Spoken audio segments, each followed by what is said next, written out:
Nirvana, mohawks, and boomboxes. The 90s are known for many things, but I never would have thought that a school shooting would be one of them.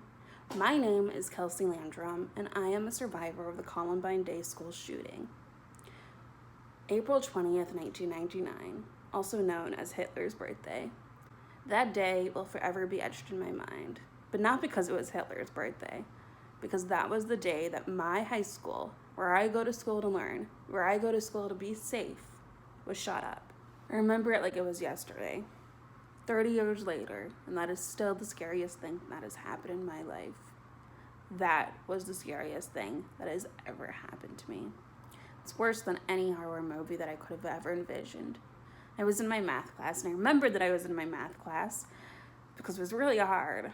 I was learning how to formulate quadratic equations in math, and for anybody that knows me, we do not get along. It was 11:30 a.m. And all of a sudden, I heard screams. In fact, those screams can still be heard, pierced in my mind. Screams that could have shattered glass just like that. If I think about it, if I close my eyes, then I can still be brought back to that exact spot, that exact location, and picture myself in that horrible math class with Mr. Simon. Mr. Simon had received an email notifying him that a shooter was on the loose. I've never seen somebody look so white before in their entire life. Pretty soon afterwards, we heard sounds of screaming. I thought that a girlfriend had been broken up with by her boyfriend, or somebody was practicing for a play, or somebody was just received a really bad test score. Whatever the case was, I thought that they were being a tad over dramatic. But it was when I learned that it was a school shooting that I thought that perhaps they were even being under dramatic. We all quickly afterwards, after Mr. Simon had received that email, hid underneath our desks. And I just remember clenching onto my sides, rocking back and forth, and praying to a God. Any God. And I wasn't even much for prayer, that he would help me to get out of that classroom alive. In fact, I've never, to this day, have heard my heart beat so fast. My heart had never beat that fast before in my entire life. I was petrified. I was scared. And I just wanted to get out of there as quickly as possible. But it wasn't up to me.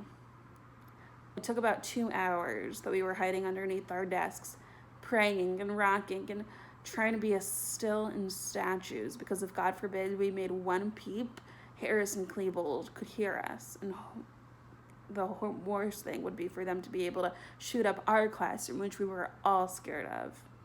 Pretty soon after, about 2 hours after, SWAT teams arrived and were able to clear out the entire room. We all gathered at Leawood Elementary School, a nearby elementary school, where we awaited information, and teachers and students were questioned and offered medical care.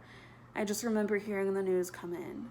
More information was coming in, sooner and faster, and we started to get times. In fact, this is what happened that day. 11:10, the two individuals arrived in their cars, separate cars. 11:19, Dylan Klebold, age 17, and Eric Harris, age 18, walked into the cafeteria carrying a huge duffel bag with a bomb, which thank God didn't detonate, because if it did, that could have ruined everything. When the bombs failed to detonate, they began to shoot. 11:25, there was a call placed to 911. 11:29, Harris and Klebold entered the library, and I just remember hearing my friends, the ones that were in the library, saying how scary it was. There were 52 students, 2 teachers, and 2 librarians. They ordered everybody to get up, but obviously nobody did. Then they asked for everybody on a white hat, because that was a sign of a jock in our high school, in our Columbine. It was a Columbine tradition. At 11:36, the 2 left the library. At 11:44, they re-entered the cafeteria, where they then left, which they'd left at 11:46. At 12:08, they killed themselves by putting a gun in their mouth and shooting it up. 12:09, SWAT teams outside. Ambulances began taking people to the hospital. The SWAT teams entered about an hour after the shooting. To this day, nobody knows why those 2 individuals did it. It could be because of the violence that they saw in video games. It could be because they were part of a group called Trenchcoat Mafia, which was a group of outcasts. There was also words of bullying.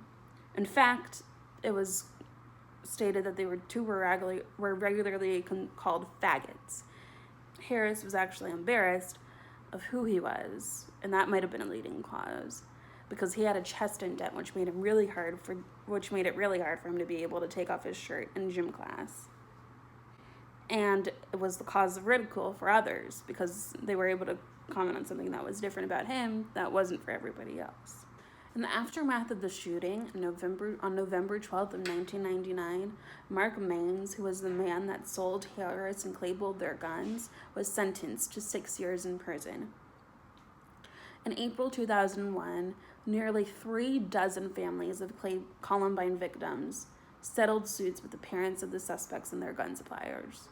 The settlements totaled almost $2.5 million, with the Harris and Claybold's homeowner insurance paying a large portion of that settlement sum. Being that the shooting happened in April, there wasn't very much left of school. My parents earlier that year told me that I was going to be going on to Paris, but that Paris trip never happened because I could barely leave my bedroom.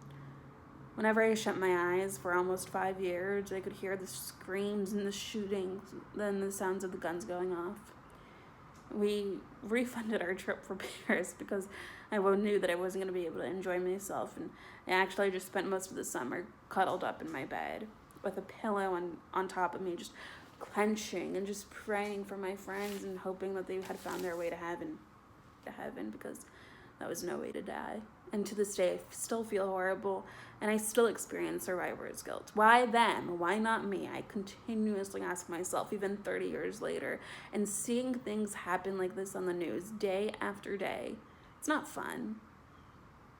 Ugh, God, to the point where school shootings are no longer a surprise because they happen so rapidly. That's abnormal. That's not normal. There were 3 weeks left of the school semester, and for those 3 weeks, we were at Chatfield. Going back to Columbine the following year was chaotic. It was hard for me to walk into those classroom doors in the fall of '99. I couldn't sit still. In fact, they had brought in therapy dogs, and there were lots of school assemblies on what to do if you see a school shooter, and how to grapple and how to deal with survivor's guilt and how to deal with anxiety, because we all felt it. Even if we didn't talk about it, we all had a little bit of it. And we had a little hill outside of Columbine that still stands there, and they put crosses for each of the individuals that passed away. And they actually even put 2 for the shooters, but then one of the parents of the survivors were really angry about that, and rightfully so, and so he removed the 2 crosses for the shooters. But those crosses for the school shooting victims, they still stand. And every single year I'll take my family back there, even though now we live in Los Angeles, and I'll pray, and I'll go there, and I'll just find a moment with God, and I'll just pray for the souls of those individuals that are gone way too soon. Over the last 5 years, my husband and I have made it a yearly tradition to take our 2 children up to DC and lobby in front of Congress in hopes of encouraging them to enact stricter gun laws. I will not stop doing that until the word school shooting is no longer in existence. I don't want the same thing that happened to me to happen to my kids or to any other kids, whether it be America or anywhere else in the globe. This is not safe. This is not how schools are. School should be a place of learning, not a place where children should be terrified and scared of dying. I thank you very much for listening to my story, and I hope that you will encourage and lobby for your senators to enforce harsher and stricter gun laws. Thank you.